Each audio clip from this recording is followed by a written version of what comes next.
CP Mishra ji को, जिनके माध्यम से आपका नाम पूरे देश में हो रहा है, देश विदेश में हो रहा है, यूट्यूब के माध्यम से।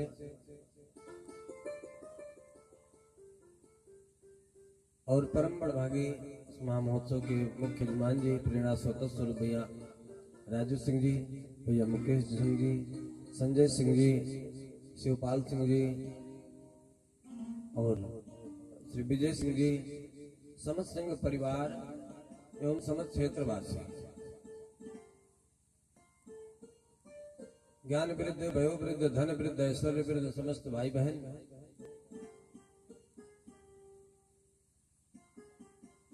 देश के अच्छा कुशल स्वरूप बाल गोपाल, आइए हम सभी लोग भगवान की भुवन पावनी गौरव गाथा गान संलाप प्राप्त करें। उससे पहले 2 बार भगवत नाम संकीर्तन, तत्पश्चात कथा की ओर अग्रसर हो। एक बार संतों की सभा लगी और संत सभा क्या है? संत सभा अनुपम अवध, यही तो अयोध्या है। जहां पर संत विराजे वही तो अयोध्या। और जहां पर जिस वृत्ति के लोग इकट्ठा होते हैं उस प्रकार की वार्ता होती है। चोर लोग होंगे उस प्रकार से बात करेंगे, नशेड़ी होंगे उस प्रकार से वार्ता होगी, चरित्र के पतित लोग होंगे उस प्रकार से वार्ता होगी, पढ़े लिखे लोग, विद्वान लोग होंगे, धार्मिक लोग होंगे तो उस प्रकार से वार्ता होगी। जिस वृत्ति के लोग बैठेंगे वैसे वार्ता होती है।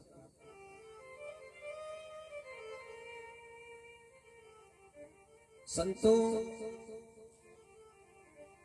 का मिलन बड़ा ही सुखदायी होता है। कहते हैं चारों संत आपस में विचार करने लगे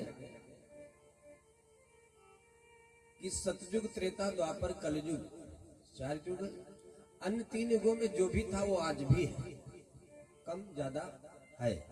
नदी, पहाड़, पेड़, फल, फूल, अन्न, दूध, दही सब है। लेकिन पहले सुना जाता था कि अमृत था, आज अमृत कहां चला गया? कहते हैं तो एक संत ने कहा कि चंद्रमा बतावे, एक ने कहा कि अमृत चंद्रमा में, चंद्रमा बतावे एक और समुद्र बतावे एक। दूसरे ने कहा नहीं नहीं, समुद्र में अमृत है, समुद्र से अमृत निकला था समुद्र मंथन में। समुद्र बताओ एक और एक का है त्रियाय धरन में, एक का है शेष राजधानी में।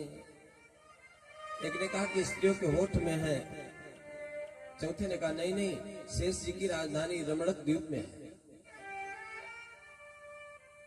देखिए महात्मा सूरदास जी महाराज बैठे थे, कहा जहां जहां आप लोगों ने बताया है वहां बड़ी विषमता दिखाई पड़ रही है कि समुद्र में हो तो वहां को जल नहीं खारा हो। तो समुद्र का जल खारा है, अमृत मीठा होता है। कहा कि हो तो जो समुद्र में तो वहां को जल नहीं खारा हो, और हो तो ना कलंक देखो चंद्रमा निशानी में। चंद्रमा में जो कालिमा दिखती है कलंक नहीं होता अगर अमृत होता तो।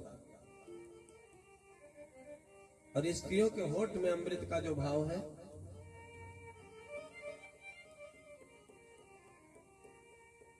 मधुरभाषी, जिस घर में महिलाएं मधुरभाषी हैं, मर्यादित हैं, छोटे बड़े का सम्मान, कुल का सम्मान समझती हैं, वही तो स्वर्ग है।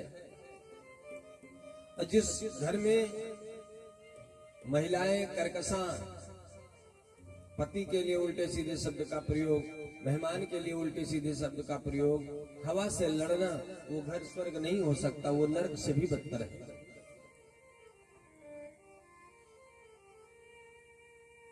त्रियाग्रह की बात जो आई स्त्रियों के होठ में, तो मधुर भाषी भगवत प्रेमी महिलाएं जहां हैं वही तो सुख है। कहा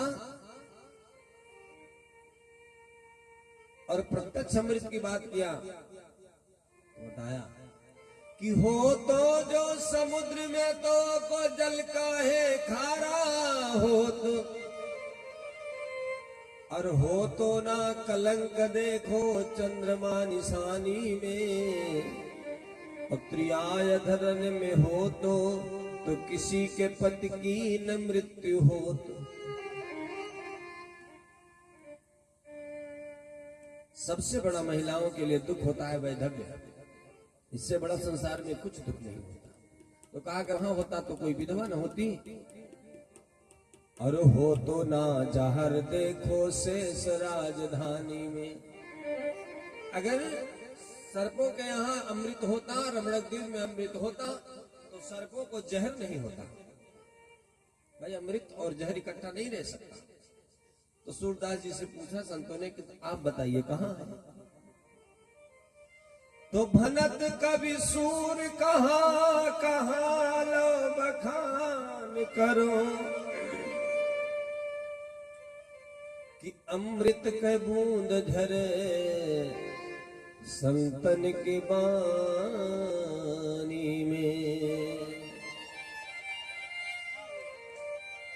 कि पर उपकार बचन मन काया, पर उपकार बचन मन काया, पर उपकार बचन मन काया, पर उपकार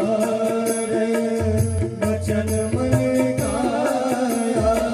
और संत सहज संत सहज स्वभाव खगराया, संत सहज स्वभाव खगराया, ओ संत सहज स्वभाव खगराया, संत सहज स्वभाव खगराया। अगर आज अमृत कहीं है तो केवल संत वाणी में है और कहीं नहीं। क्यों? जो मन क्रम वचन से परोपकारी है, ये संतों का सहज चरित्र होता है। ऐसे संत की वाणी को हम सुन रहे हैं, बाबा भोलेनाथ की वाणी, महात्मा याज्ञवल्क्य की वाणी, काग भुसुंडी जी की वाणी हम लोग श्रवण कर रहे हैं। तो ये भाव से सब लोग भगवान का पावन नाम गाएं, भगवान की भुवन पावनी गौरव गाथा बड़े प्रेम से श्रवण करें। सीताराम जय सीताराम, सीताराम जय सीताराम, सीताराम जय सीताराम, सीताराम जय सीताराम, सीताराम जय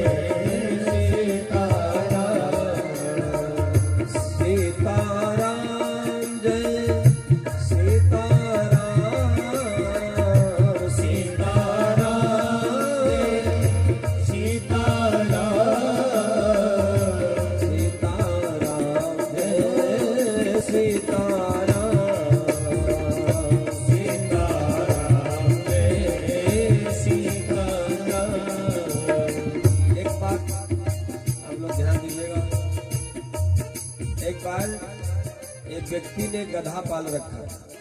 आज विश्राम दिवस है और हमने कई बार प्रयास किया कि हम सब लोग एक हैं, एक रहना चाहिए।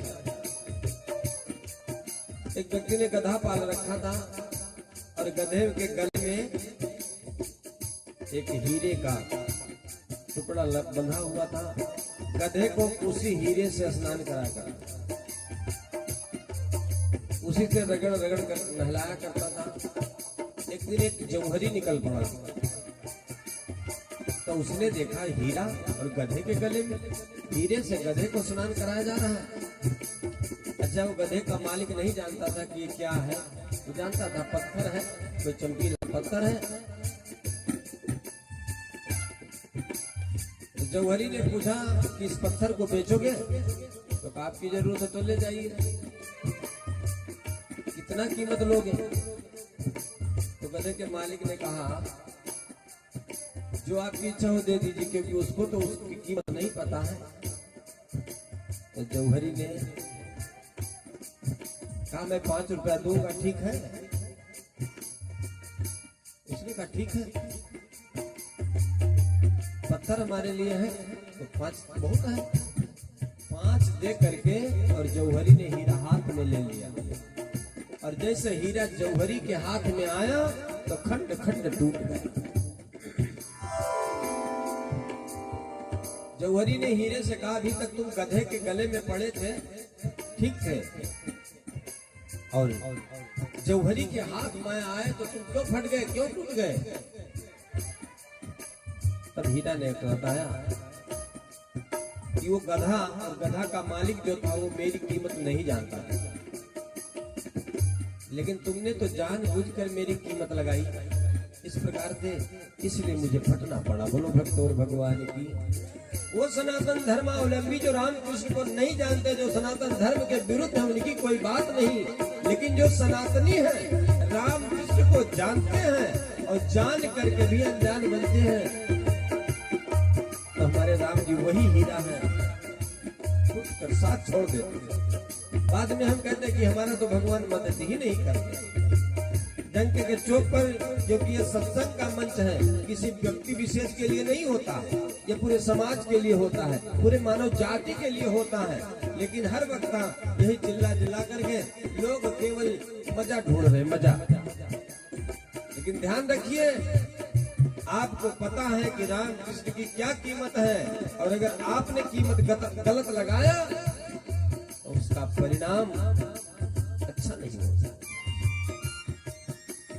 इसलिए सबसे निवेदन है भाव से, जय बजरंग बली हनुमान, जय बजरंग बली हनुमान, संकट मोचन कृपा निधान, संकट मोचन कृपा निधान,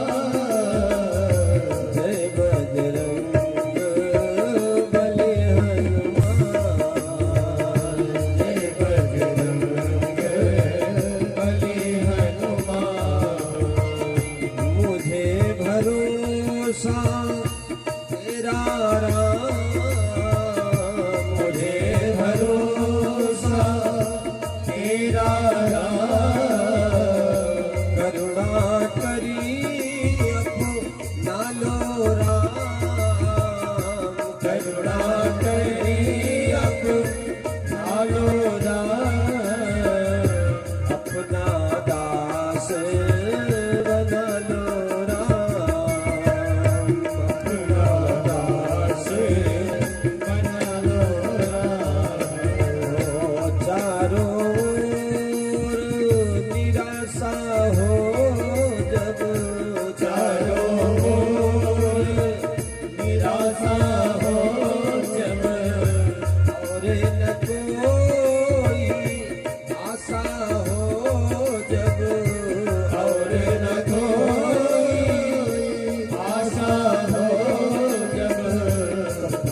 से बोलो सीताराम, प्रेम से बोलो सीताराम, बोलो सीताराम जय सीताराम, सीताराम जय सीताराम, बोलो सीताराम जय सीताराम, सीताराम जय सीताराम, जय बजरंग बली हनुमान, जय बजरंग बली हनुमान, सीताराम जय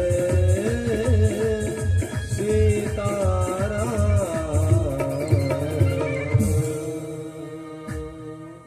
बोलो श्री राघवेंद्र सरकार की, श्री हनुमान जी महाराज की जय, सदगुरुदेव भगवान की जय।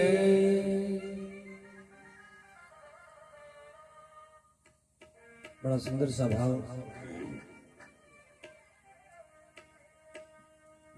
एक भरोसो एक बल।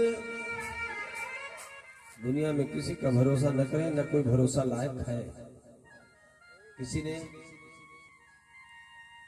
किसी शायर ने कहा है कि इस जमाने में किस पर भरोसा करें, आसरा दे के देते दगा लोग।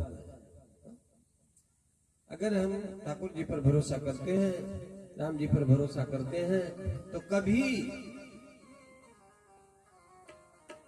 आपको कोई समस्या नहीं आ सकती। एक भरोसो एक बल, ये आस विश्वास, और साहब सीतानाथ सो सेवक तुलसीदास। हम सभी लोग यही निवेदन करें प्रिय ठाकुर जी से कि दुनिया वाले मदद करें या न करें, लेकिन आपकी कृपा हमारे ऊपर होनी चाहिए। और उनकी कृपा कब होगी?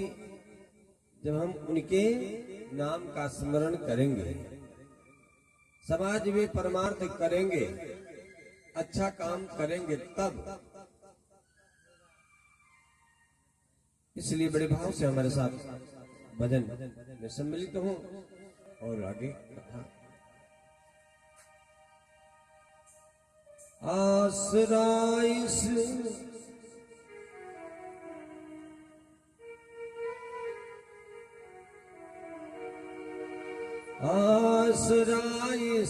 जगत का मिले ना मिले।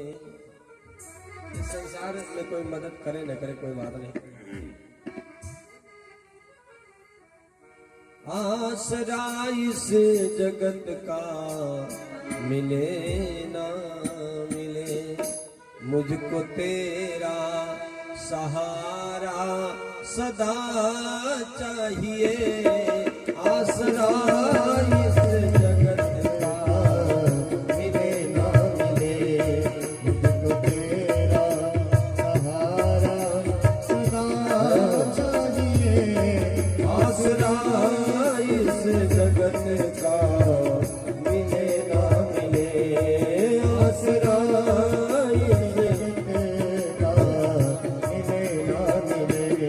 मुझको तेरा सहारा सदा चाहिए, आसरा जगत का मिले ना मिले। मुझको तेरा सहारा सदा चाहिए, आसरा इस जगत का मिले ना मिले।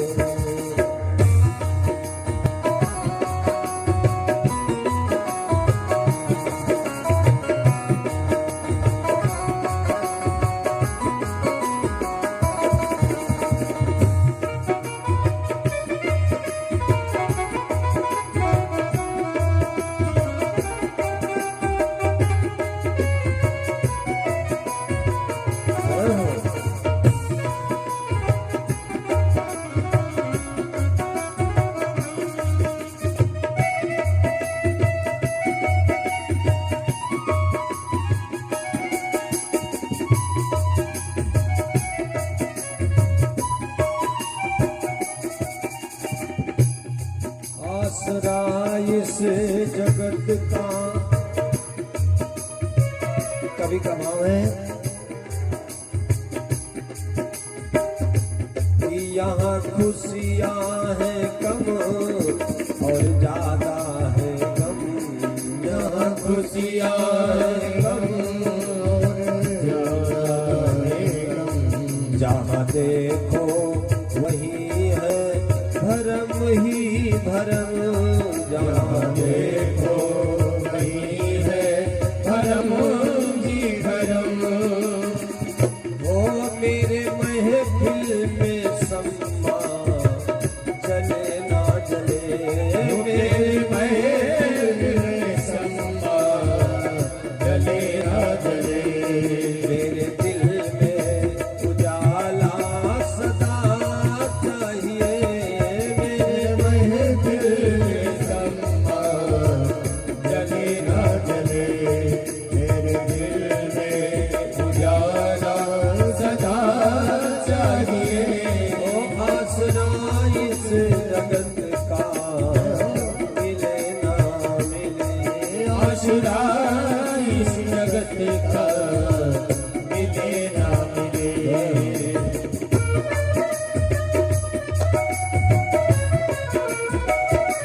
और पंथ है विशाल।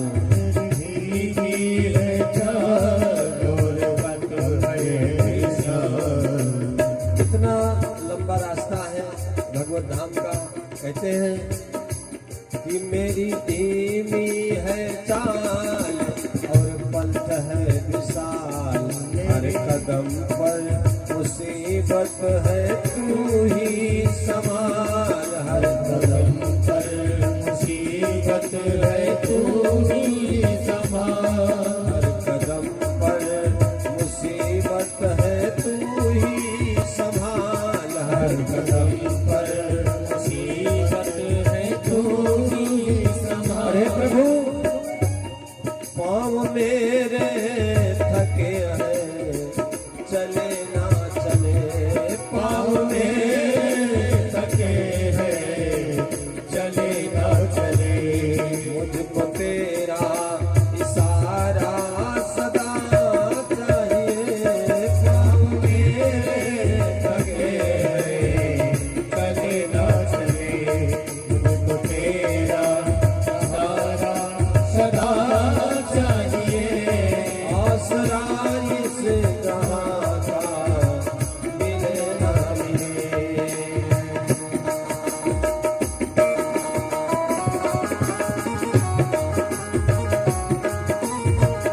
जय हो।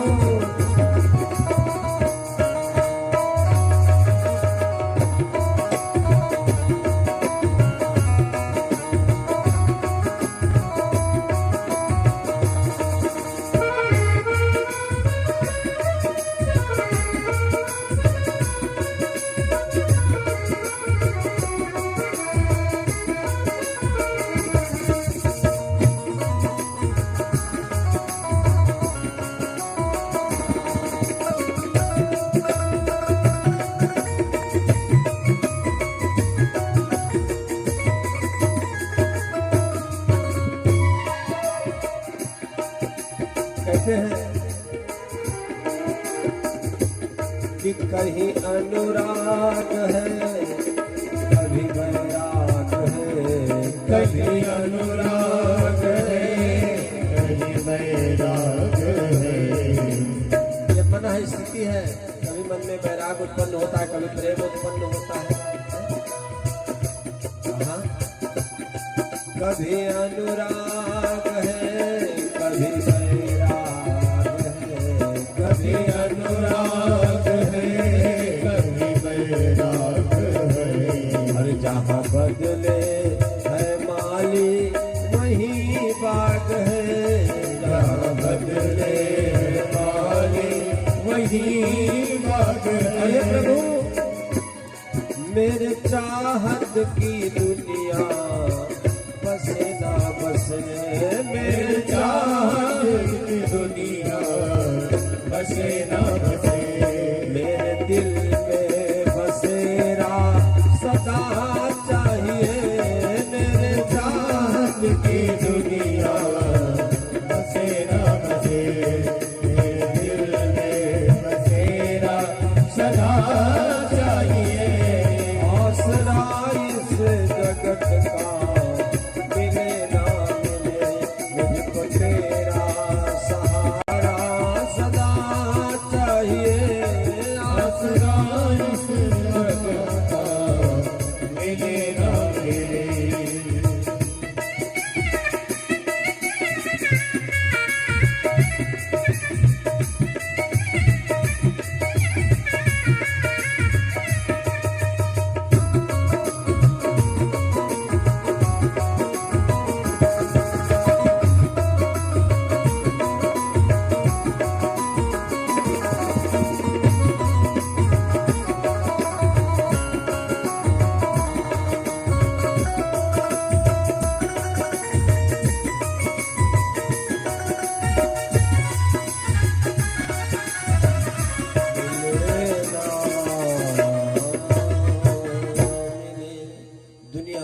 मदद हो या न हो, लेकिन आपकी कृपा हमारे ऊपर होनी चाहिए। और अगर राम जी की कृपा है तो जहाँ पर कृपा राम की हुई ता पर कृपा करे सब कोई। सज्जनों, इस प्रकार से राम जी की कृपा पात्र हम लोग बने रहे। हल्का सा बेस को लगता है डाल दीजिए, बढ़ा दीजिए। और आइए, कल हम लोगों ने जो कथा श्रवण किया, भक्त प्रवर की कथा, कहते हैं सब लोग भगवान के ही भरोसे हैं, चाहे वो सुमंत्र जी हो, चाहे निषाद राजगुरु हो, चाहे नाभिक केवट हो। और भगवान की प्रतिज्ञा है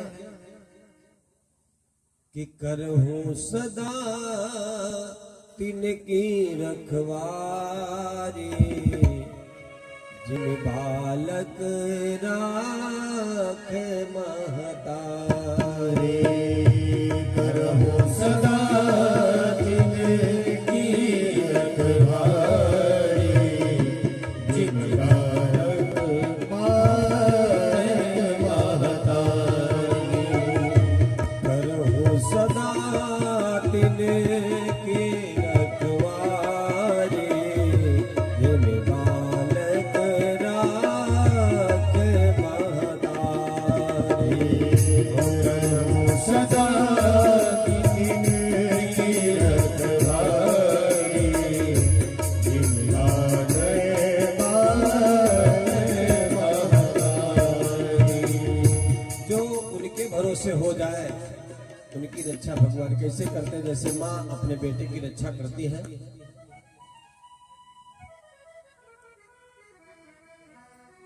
कल हमने श्रवण किया कि रतहा क्यों है राम तन हेरी हेरी हिनाय। और देख निषाद विषाद बस, धनहि शीस पछताहि। धनहि शीस पछताहि।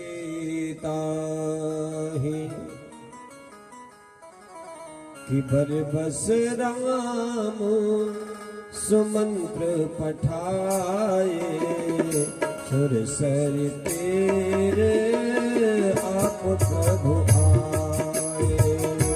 बरबस राम सुमंत्र पठाए, सुर सर तेरे आप प्रभु आए। बरबस राम सुमंत्र पठाए, सुर सर तेरे आप प्रभु आए। बरबस राम सुमंत्र पठाए, सुर सर तेरे आप प्रभु आए।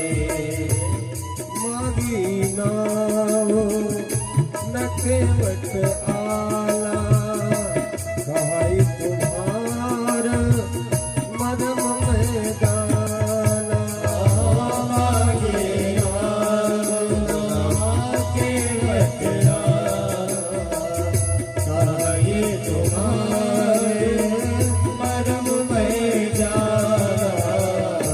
बरबस राम सुमंत्र पठाए, सुर सर तेरे आप प्रभु आए। बरबस राम सुमंत्र पठाए, सुर सर तेरे आप प्रभु आए। राघवेंद्र सरकार सुमंत्र जी को भेजते हैं अयोध्या के तरफ, स्वयं गंगा जी की तरफ आए। लेकिन सुमंत्र जी अयोध्या की तरफ नहीं चलते हैं, केवट को बुलाते हैं। न आना, मांगी नाव न केवट आना, मैं नहीं आऊंगा। और मांगी नाव न केवट आना, नाव नहीं मांगी और केवट आ गया, दोनों बात है। लेकिन एक बात ध्यान दीजिए, राम जी ने मांगा ही नहीं है, केवल 2 बार मांगा है। एक तो बाबा भोलेनाथ से मांगा,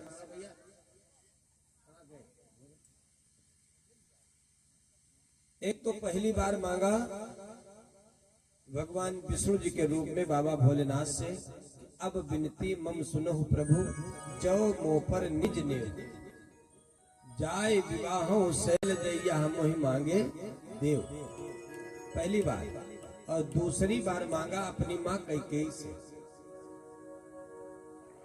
जब राम जी को युवराज पद मिलने वाला है, गुरु जी आए और गुरु जी ने कहा कि कल आप युवराज पद पर अभिषिक्त होंगे। राम जी के नेत्र भरे आए, धन्य है भाई,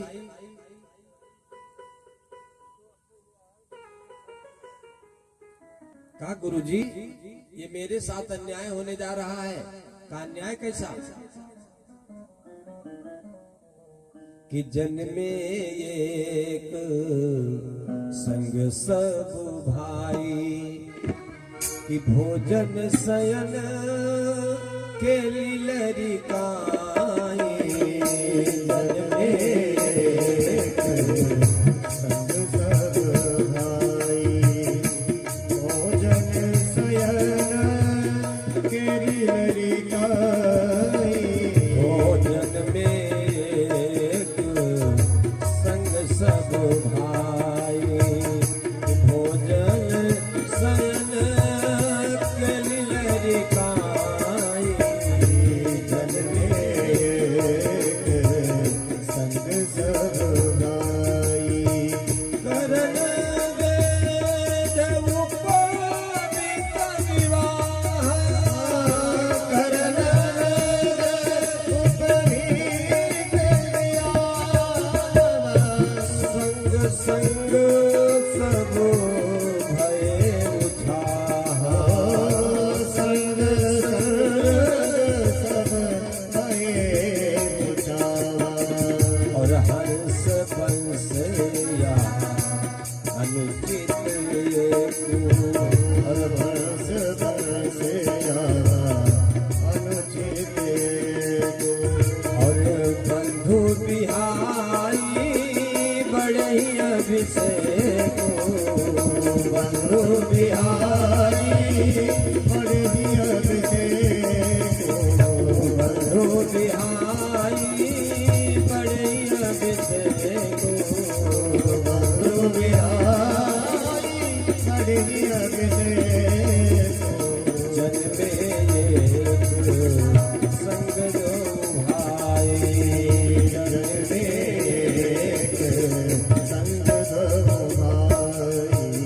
राघवेंद्र सरकार की, चारों भैयाओं की। ये हमारे रघुनंदन की मर्यादा। आज कोई बाप अपने बेटे से कहे कि बेटा मैं तुमको सारा धन देना चाहता हूँ, तो लड़का सोचेगा कि लाओ, न ज्यादा तो हम न रजिस्ट्री हो जाए तो वसीयत ही करा लेते हैं। छोटे भाइयों की याद नहीं रहती, लेकिन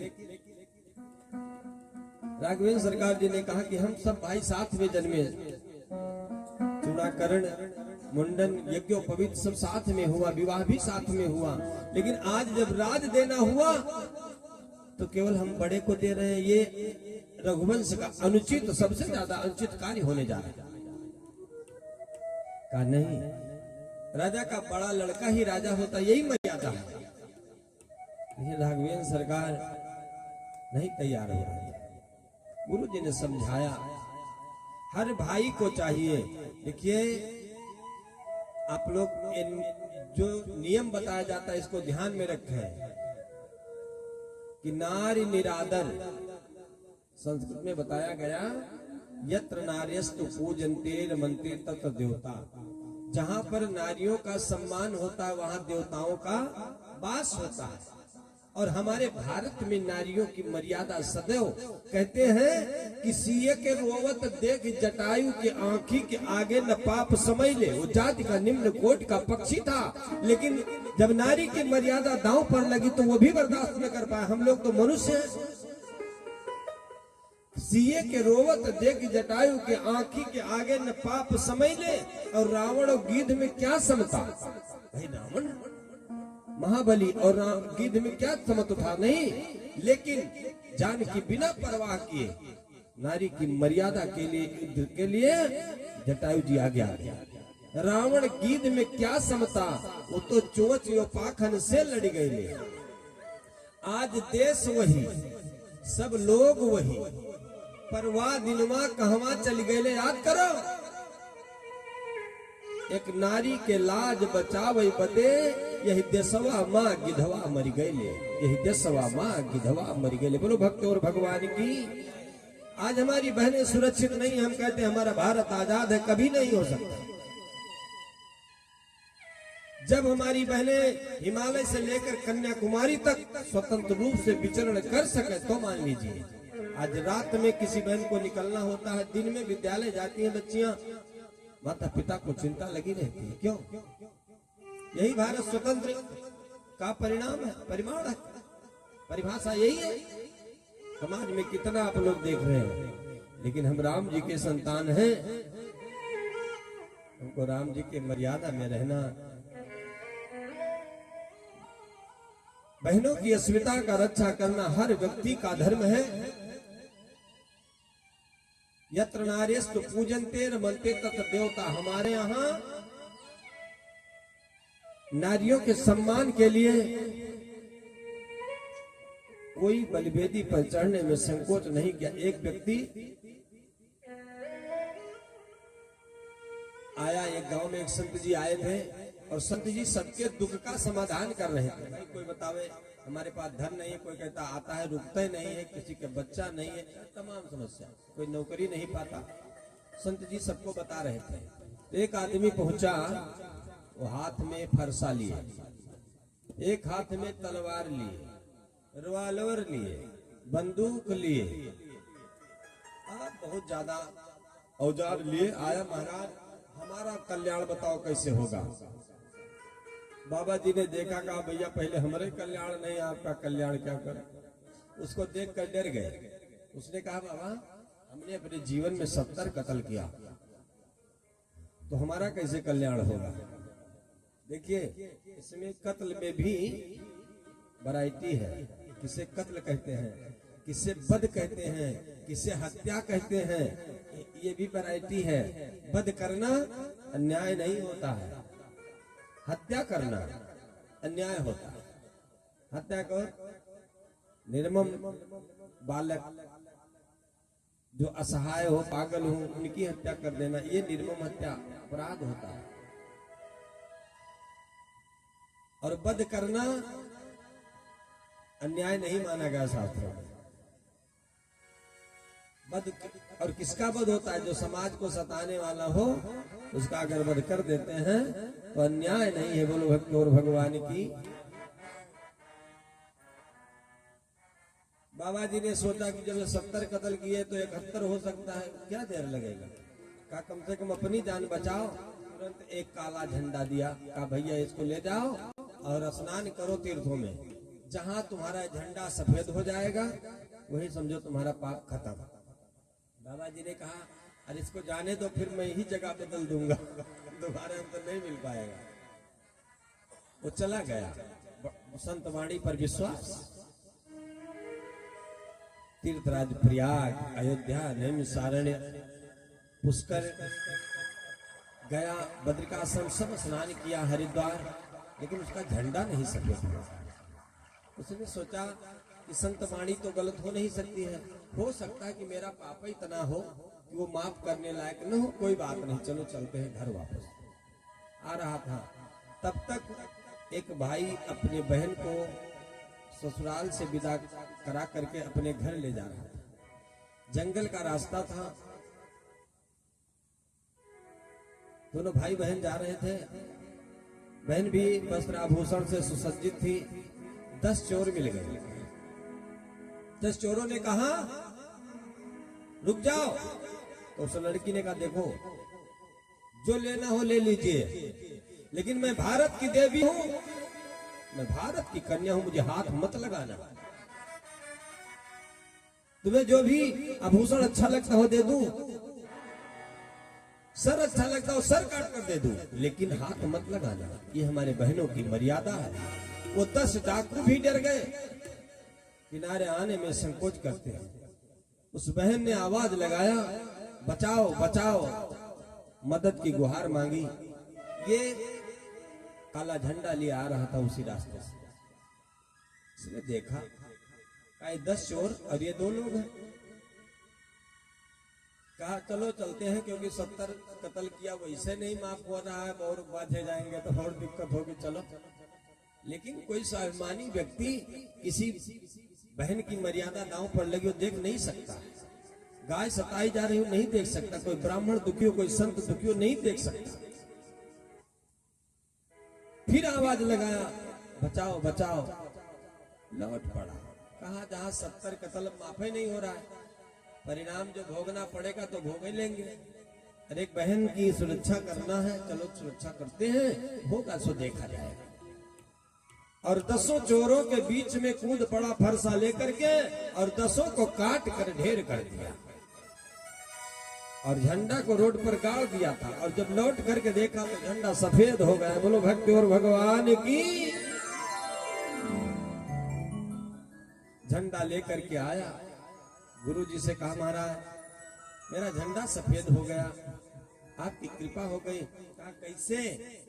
कहा जैसे 70 वैसे 80 नामक तीर्थ में मैंने स्नान किया। इसलिए सज्जनों, यत्र नार्यस्तु पूजन्ते रमन्ते तत्र देवता, जहां पर नारियों की अस्मिता की रक्षा होती है वहां देवता वास करते हैं। और हिंदी में विद्वानों ने बताया कि नार निरादर पस दुखी बंधु विरोधी होए, घर संपत्ति ना रहे चाहे धन कुबेर अस। और कुछ माताएं बहनें देखिए आज प्रसाद लेकर के आई हैं। बहुत साधुवाद, आपको प्रसाद है, फूल है, फल है, बड़ा सुंदर और सौभाग्य है। आज विश्राम दिवस की कथा है। चलिए हम लोग जहां तक चल सकते हैं चलें, क्योंकि ये तो हरि अनंत हरि कथा अनंता। लेकिन हमारा एक निवेदन है, दोबारा मिलूं ना मिलूं इसका कोई मतलब नहीं है, क्योंकि पानी केरा बुलबुला अस मानुष की जात। लेकिन मेरी बात एक गांठ बांध लेना कि दुनिया में धन का कोई मतलब नहीं है, धन का कोई अस्तित्व नहीं है। धन कब आ जाए और कब चला जाए इसका कोई भरोसा नहीं है। कभी भी व्यक्ति धनी हो सकता है, कभी भी गरीब हो सकता है। धन के लिए कोई अन्याय न करें। और अगर स्वास्थ्य आपका कमजोर हो रहा हो तो स्वास्थ्य पर ध्यान दीजिए। मान लीजिए आपका जीवन आधा क्षीण हो रहा है, शरीर माध्यम खल धर्म साधनम। अगर आपका शरीर सुरक्षित है तो आप किसी की मदद नहीं कर सकते। इसलिए शरीर स्वास्थ्य पर आप ध्यान दीजिए। और अगर चरित्र चला गया सज्जनों तो कुछ नहीं बचा। भाई बहनों, हाथ जोड़ निवेदन है कि चरित्र से बलवान बनिए। और जिसका चरित्र उज्जवल है दुनिया में कभी भी उसका सर नहीं झुक सकता। और जिसका चरित्र पतित है, जो चरित्र से पतित है, उसका कभी सम्मान नहीं हो सकता। बोलो भक्ति और भगवान की। तमाम लोगों को देखिए कि क्षण सम्मान हुआ और इसके बाद में जेल, नजरबंद, देश छोड़ भाग गए, तमाम ऐसा हुआ है। एक कोई तो भाग कर अलग ही देश बसा लिया, मैं नाम नहीं बताऊंगा क्योंकि ये लाइव चल रहा है। लेकिन आप इसलिए चरित्र बल जैसा दूसरा बल नहीं है। जो चरित्र से बलवान है उससे बलवान दुनिया में कोई नहीं हो सकता। बोलो भक्ति और भगवान की। सबसे निवेदन है, आज तमाम खबरें आती हैं, जो माता पिता सेवा करते हैं, बच्चे बच्चियां उनके स्वाभिमान को न देख करके पता नहीं कौन सा राह पकड़ लेते हैं। सबसे निवेदन है कि अपने बच्चों को अच्छा संस्कार दें और बच्चे अपने माता पिता के स्वाभिमान की सुरक्षा करें।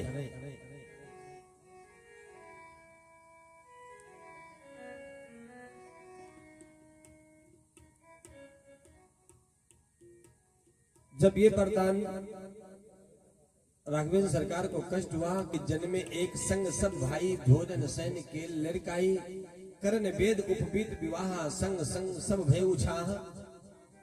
एक दिन अपनी माँ कैकेयी से बताया कि हमारे सर में दर्द है, तो कैकेयी जी ने कहा बेटा तुम बड़े हो गए, तुम्हारे रोग में कौन सी दवा काम करेगी बताओ, मैं दवा कर दूंगी। कहा माँ वचन दो, तो वचन दे दिया, 3 बार कह दिया हाँ हाँ करूंगी करूंगी करूंगी। तो राघवेंद्र सरकार ने कहा माँ कि 14 बरस देहु बन मोही, उस समय मांगा, दूसरी बार मांगा 14 बरस देहु बन मोही, होई है दर्द सदेह न सोई। 14 वर्ष का वनवास दे दो, मेरा दर्द दूर हो जाएगा। माँ बेहोश होकर गिर गई, पानी का छींटा मारा। कहा माँ इसी बलबूते तुमने कहा था मैं दवा करूंगी। कहा बेटा ये दवा क्या, अगर मैंने ये दवा कर दिया अयोध्या की क्या स्थिति होगी तुम नहीं जानते बेटा। कि खनकत कर चूड़ी मोरी टूट गिर गई है, जो हरी हरी चूड़ियां विराजमान है गिर जाएंगी। खनकत कर चूड़ी मोरी टूट गिर गई है, और लोगवा जसवा के लोग सब गारी मोहे दही है, और भरत लाल कबहू मैया न कही है भैया। लेकिन पुत्र मैं आपके लिए सब कुछ सह लूंगी, मेरा राम दुनिया में जाना जाए, हमारे राम का कल्याण हो, मैं सब सह लूंगी, वचन दे दिया। वहां मांगा था। और तीसरी बार मांगी ना न केवट आना, तीसरी बार यहां मांगा। कई लोग कहते कि मांगी नाव न केवट आना, अरे वो तो कमर तक जल में नाव को डुबोए खड़ा है, आंख से अविरल अश्रु की धारा बह रही है। जिस घाट पर हजारों नाविक लगते थे, आज निषाद राजपूत से कह करके केवल अकेला नाविक है, कोई नाव नहीं लगाएगा। कमर तक जल में दबाए नाव को खड़ा हुआ है, रो रहा है कि मांगी नाव ना केवट आना। नाव मांगा लेकिन केवट नहीं आ रहा है। गोस्वामी जी ने कर्तावली में बताया कि मांगा नाम यजा मिलते खल कोटि अपार नदी भव बूढ़त काढ़े, जिनके सुमिरे गिरि मेरु शिलाकन होत अजा खुरबार धिबाढ़े। तुलसी जिनके पद पंकज ते प्रगटी तटनी हरे अग गाढ़े, और सोई प्रभु वही प्रभु, सोई प्रभु जिनके चरण कमल से गंगा जी का प्राकट्य हुआ, सोई प्रभु सोई सरिता तरिबे कहा, मांगत नाव किनारे हुए ठाढ़े। तो केवट कहे मरम में जाना, क्या मरम जानता है कि छुअत शिला भय नारी सुहाई, छुअत शिला भय नारी सुहाई, वाहन तेरा काठ कठिनाई, वाहन तेरा काठ कठिनाई, तरनीव मुनि घरनी हो जाई, तरनीव मुनि घरनी हो जाई, बाट पर मोरी नाव उड़ाई, बाट पर मोरी नाव उड़ाई। हे प्रभु यही प्रतिपालो सब परिवारों,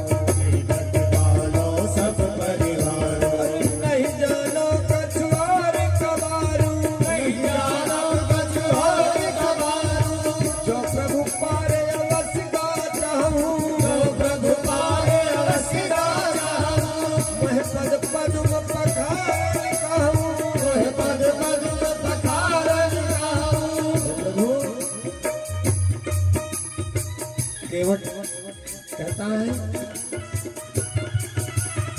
कि जो प्रभु पारे अवश्य गाता हो, वह पद पदो पठारन बहाओ। जो प्रभु पारे अवश्य गाता हो, वह पद पदो पठारन बहाओ। वो कहता है मैं जानता हूँ। क्या जानते हैं? जिस समय राघवेंद्र सरकार मिथिला को जा रहे थे और गौतम नारी का कल्याण किया, तो राम जी ने पूछा तुम कैसे जानते हो? तो केवट कहता है सरकार यही घाट पर मोर ठिकाना, और जहां पर सब ही काना। इस घाट पर मैं बराबर रहता हूँ। इस घाट पर सब लोग आते हैं। चोर छिछोर जवावे जुआरी, और उन सब का हम पार उतारी।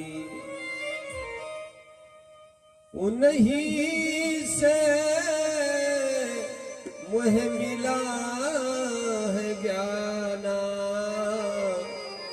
केवट का मरम में जाना। कहते हैं जिस समय राम जी ने उद्धार कर दिया अहिल्या जी का, संत जन बहुत परेशान थे, क्योंकि संत भाई दिन भर भजन करें तो भोजन बनावे तब भोजन करें। अच्छा उनके न खेत न पात, तो विवाह कौन करे? नौकरी चाकरी आजकल लोग देखते नहीं है। पहले डिग्री देखो, नौकरी चाकरी देखो, उसके बाद घर परिवार देखो, तब तो विवाह होता है। वैसे कोई विवाह थोड़े कर देगा। संत के पास कुछ है नहीं, विवाह हो कहां से? तो संतों ने जब सुना कि अहिल्या का उद्धार हुआ तो बहुत खुश हो गए कि जब पत्थर से नारी बनाई जाने लगी तो हम लोगों को भी मिल जाएगी। कि बिंध्य के बासी उदासी तपो व्रतधारी महाबिनु नारी दुखारे। विंध्याचल में रहने वाले संतजन बिना पत्नी के परेशान थे। आज गौतम तीयतरी तुलसी, सुसखा सुकथा सुन के मुनि वृंद सुखारे। और अब राम जी वन में आ गए तब और आनंद आ गया कि हुई है शिला सब चंद्रमुखी। सब लोग पत्थर, भाई जिनको मोटी नारी पसंद थी वो मोटा पत्थर, जिनको पतली पसंद थी वो पतला पत्थर, जिनको लंबी पसंद थी लंबा पत्थर, जिनको छोटी पसंद थी छोटा पत्थर कांधे पर लादे और चले गए राम जी के पास। चरण लगा दीजिए सरकार, हम भी घर वाले हो जाएं। का भी नहीं समय है। अरे समय तो उस समय दिया जब महारानी जानकी जी का हरण हुआ और रोने लगे राम जी, तब संत लोग फिर पत्थर लेकर पहुंचे। तो कहा कि लाओ चरण लगा देते हैं। कहा आप क्यों रो रहे हैं? कहा मेरी पत्नी का हरण हो गया है इसलिए मैं रो रहा हूँ। सब साधु महात्मा पत्थर फेंक कर भगे। आप धनुष बाण लेकर साथ में थे तो रक्षा कर ही नहीं पाए, और हम लोग माला के भरोसे रक्षा कर पाएंगे? कि हुई है शिला सब चंद्रमुखी, पर से पद मंजुल कंज तिहारे। और कीनी कृपा रघुनायक जू, करुणा कर कानन को पगधारे। और हमारे राजू भैया की तरफ से 50 रुपए राजू यादव जी की तरफ से निवेदन हुआ है। राघव जी के चरणों में बड़ा पवित्र भाव है। कहते हैं और केवट क्या जानता है? केवट पहले ये बहेलिया था, पहले जन्म में बहेलिया था। बहेलिया के बाद गंगा घाट का मल्लाह हुआ। और जब बहेलिया था तब भगवान चतुर्भुज रूप में दर्शन दिए थे। ये वो भी जानता है कि सरकार कि मेरा तेरा प्यार पुराना लगता है। हम आप पहले भी मिल चुके हैं सरकार कि मेरा तेरा प्यार पुराना लगता है। तो भाव नया है मान पुराना लगता है। मेरा तेरा प्यार पुराना लगता है, भाव नया है मान पुराना लगता है। ओ मेरा तेरा प्यार पुराना लगता है, भाव नया है मान पुराना लगता है। मैं जानता हूँ आप वही दोनों लोग के मालिक हैं, लेकिन आज मैं बिना चरण धोए पार नहीं जाने दूंगा। और अगर चरण नहीं धुलाना तो मैं एक उपाय बता रहा हूं। केवट कहता है, लक्ष्मण जी ने कहा सरकार ये सब आपके भक्त हैं और कोई बात नहीं मानता है। जिनको भेजे हो कि अयोध्या जाओ वो अयोध्या नहीं जा रहे हैं, और जिनको बुला रहे वो आ नहीं रहा है। ऐसे ही भक्त हैं आपके। कहाँ देखिए, जिसकी सुबह सुबह पहुंची खराब हो जाए उसका पूरा दिन खराब होता है। राम जी ने कहा कि जब हम अयोध्या से निकले तो आपको रोका, जानकी जी को रोका, आप लोगों ने माना हमारी बात। अब आप हमारे खास हैं, तो जो हमारे खास हो हमारी बात नहीं मानते। बोलो भगवान। अब जब आप ही नहीं माने तो ये लोग क्यों मानेंगे? केवट कहता है कि मैं एक उपाय बताऊं। अगर पैर नहीं धुलाना है, यही घाट से थोड़ी दूरी है, थोड़ी दूरी है। कटिलो जल दिखाइयो, कटिलो जल दिखाइयो। पर से पग धूर तरे तरनी, पर से पग धूर तरे तरनी। घरनी घर का समझइयो जो, घरनी घर का समझइयो जो। अरे प्रभु तुलसी अवलंबन और कछु लड़का कहीं भांति जियो जो। तुलसी अवलंबन और कछु लड़का कहीं भांति जियो जो। हे प्रभु मोहे मारे तीर लखन, लेकिन बिन धोए न नाव चढ़इयो जो। बिन धोए न नाव चढ़इयो जो, बिन धोए न नाव चढ़इयो जो। आज चाहे मुझे लक्ष्मण जी बाण ही को न मार दे, लेकिन मैं बिना पैर धुले नहीं चढ़ाऊंगा। और अगर जरूरी है तो आप कमर तक पानी है, आगे चले जाइए। सरकार हमारे सामने एक समस्या है।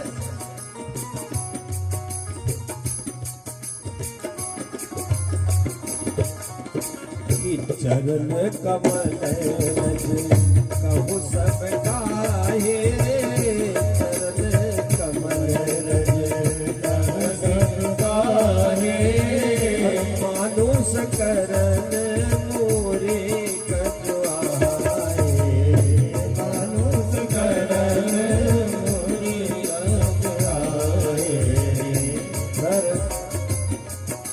आपके चरण में वो जादू है जो मनुष्य बना देता। और एक बड़ी सुंदर भाव गीत है। केवट कहता है मुझे बड़ा डर लगता है सरकार, आप केवल हमसे पैर धुला लीजिए और कुछ मुझे नहीं चाहिए, केवल पैर धुला लीजिए। कहता है कि उतराई न ले दो। हम तो जानते हैं कि आप उदासीन होकर के चले, तो हम आपसे कुछ लेंगे नहीं।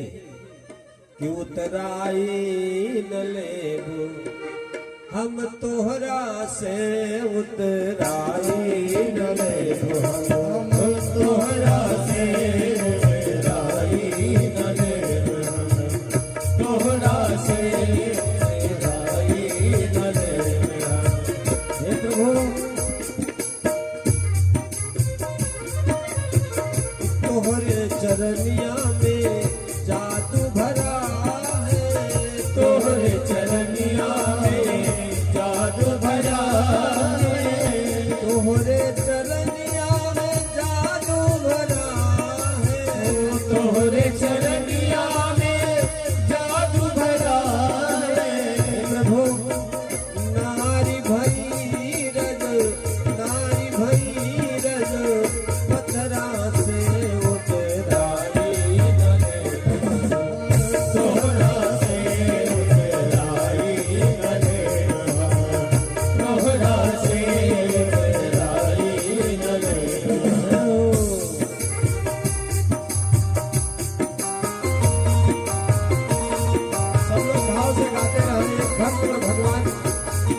चरित्र है।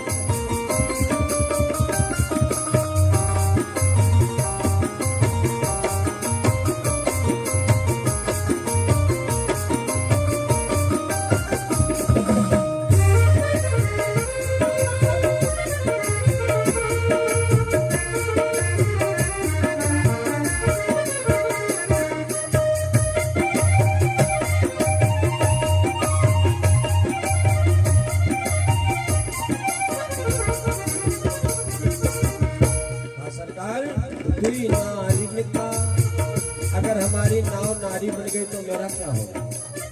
दुई नारी का कैसे राखब, दुई नारी का कैसे राखब, दुई नारी का कैसे राखब, दुई नारी का कैसे राखब।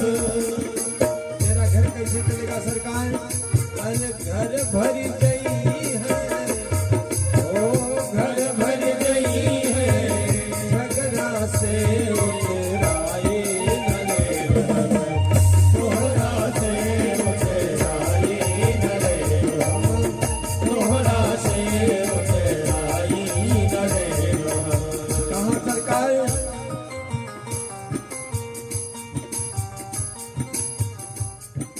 हमको कुछ नहीं चाहिए कि पद कमल धोई चढ़ाई नावन नाग उतराई चहो, पद कमल धोई चढ़ाई नावन नाग उतराई चहो। राम राम रे आनी दशरथ सपथ सब साथे कहो, राम राम रे आनी दशरथ सपथ सब साथे कहो।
सुन के वट के बैन प्रेम लपेटे अटपटे, बिहसे करुणा ऐन चितई जान की लखन तन।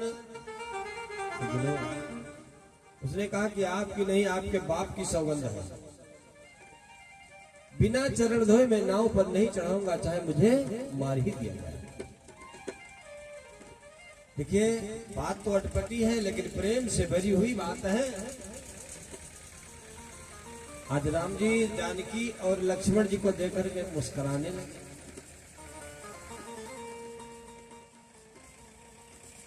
चितई जानकी लखन तन, क्या बात है। जिस समय राम जी का विवाह हुआ, श्री किशोरी जी अयोध्या में आई, कहते हैं कि लक्ष्मण जी सदैव राम जी का चरण दबा रहे, सेवा कर रहे हैं। एक दिन महारानी जानकी जी ने कहा, प्रभु अभी तक हम नहीं थी, कोई बात नहीं, भैया सेवा करते थे, अब हमको सेवा का अवसर मिलना चाहिए। राघवेंद्र सरकार ने कहा कि इसमें हमारा कोई जोर नहीं है। बारहिते निज हितपति जानी। बाल्यकाल से लक्ष्मण राम चरण रति मानी। बालकाल से राम जी के चरण की सेवा लक्ष्मण जी करते चले आए। का मैं कुछ नहीं कह सकता, इसमें तो आप लक्ष्मण जी से ही वरदान मांगे। कहा कैसे होगा? कहा जब भोजन परोसो तो उसी समय वरदान मांग। लक्ष्मण जी को भोजन दिया और कहा भैया एक बात कहना चाहते हैं। हाँ भाभी जी बताओ। सज्जनों, ये हमारे भारत के देवर और भाभी कहते हैं लक्ष्मण जी ने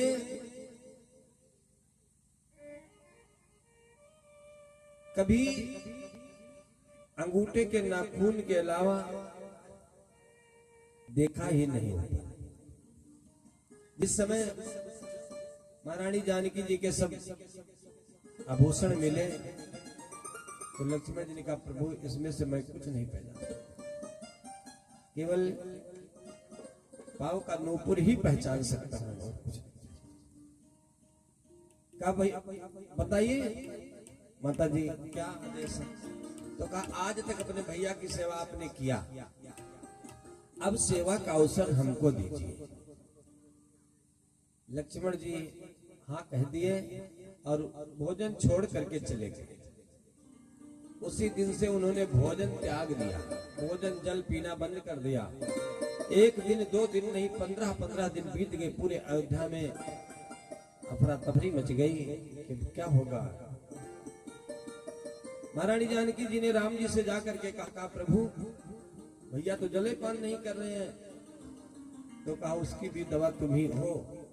कहा कैसे? कहा जाओ और जाकर के कह दो कि आज से एक पैर की सेवा तुम करो, एक पैर की सेवा मैं करूंगी, कल्याण हो जाएगा। जाकर के लक्ष्मण जी से महारानी जानकी जी ने कहा भैया आज से एक चरण की सेवा आप करें, एक चरण की सेवा हम करेंगे। उसी समय लक्ष्मण जी प्रसन्न हो गए और भोजन जलपान करने लगे। राम जी आज देख करके इसलिए मुस्कुराए कि तुम ही दोनों लोग हो जो चरण सेवा के लिए अयोध्या में इस प्रकार से लड़ रहे थे। अब आज तुम ही लोगों के सामने दोनों चरण धोने जा रहा है, तुम कुछ कर नहीं सकते हो। बोलो भक्त और भगवान की। कहा कि पात भरी सेहरी सकल सुत वारे वारे, केवट की जाति कहूँ वेद ना पढ़ाई हो। हे प्रभु क्या करूंगा? अगर मेरी नाव नारी बन गई तो मैं क्या करूंगा? एक पंडित जी के दो पत्नियां थी। संयोग से अगर यहाँ कोई ऐसी हो बात तो मैं जानता नहीं हूँ। दो पत्नियां थी। केवट कहता है कि एक पंडित जी के दो पत्नियां थी। पहले तो दोनों में अच्छा बना तो पंडित जी की बड़ी सेवा हो रही थी। धीरे धीरे दोनों में बिगड़ गया तो पंच लोग इकट्ठा हुए। तो पंच लोगों ने कहा कि भाई आधा आधा बांट लो। तो सब बट गया, घर बटा, जमीन बटा, धन बटा। पंडित जी कैसे बांटे जाए? एक पत्नी ने कहा कि इनको बीच से काट दो। तो दूसरी ने कहा नहीं नहीं काटो ना, अरे जिंदा रहा चाहे आपके तरफ रहा चाहे हमारे तरफ रहा। तो दो निर्णय ये हुआ कि आज से एक हाथ एक पैर एक आंख की सेवा एक करेगी, एक आंख एक हाथ एक पैर की सेवा एक करेगी।